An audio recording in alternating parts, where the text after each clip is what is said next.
Hi class, this video is going to be about doing trees. We'll be spending some time outside, and so doing things like shrubbery and doing some plants and flowers and things, part of nature, obviously is going to be part of the experience of being outdoors, obviously.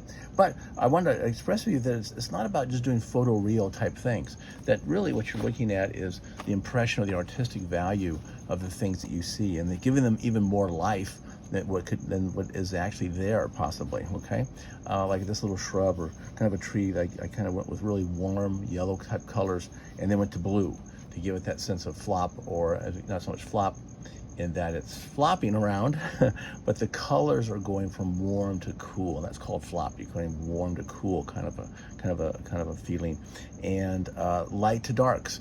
We talked about a light source. The sun's coming this way, so this is the brightest part up in here.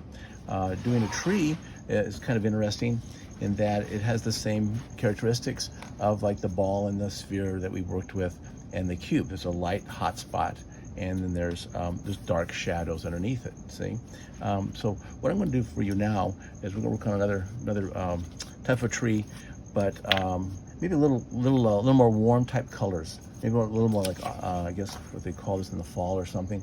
So I got some scrap here as if we were outside, and what you're going to remember doing watercolors is your first color down is very light, is the lightest light. Remember, white, like these clouds, that's the paper itself. You don't paint that in. It doesn't go in afterwards. You just leave that. So if you want it light like this, you have to start with a very muted water.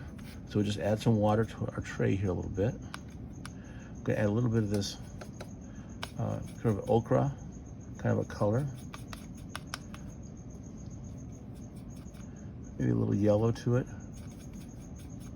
Make some brightness to it. But it's maybe a little too yellow, so I may add just a little green over here. See my palette. Just add a little green to it from over here, just to kind of give it a little more of an olive color. Again, this is the bright. It's really a lot of water.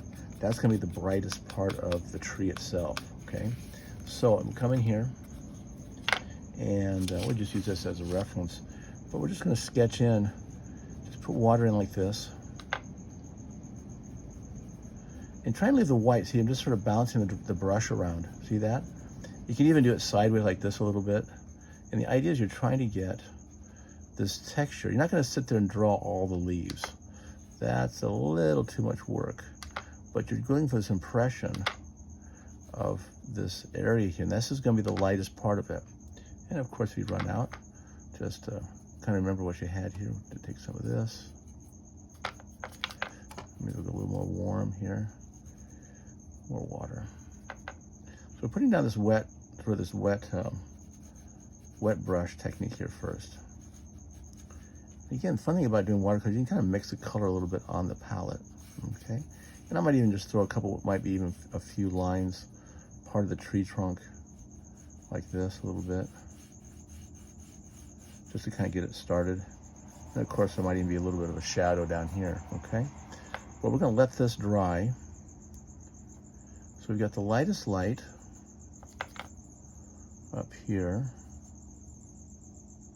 Got light, a little bit of dark down here. And we're just going to let that dry for now. Let it spread out with a bit of water. And let's see, I think it's actually a little wet. So I'll let that dry, okay? This is phase one.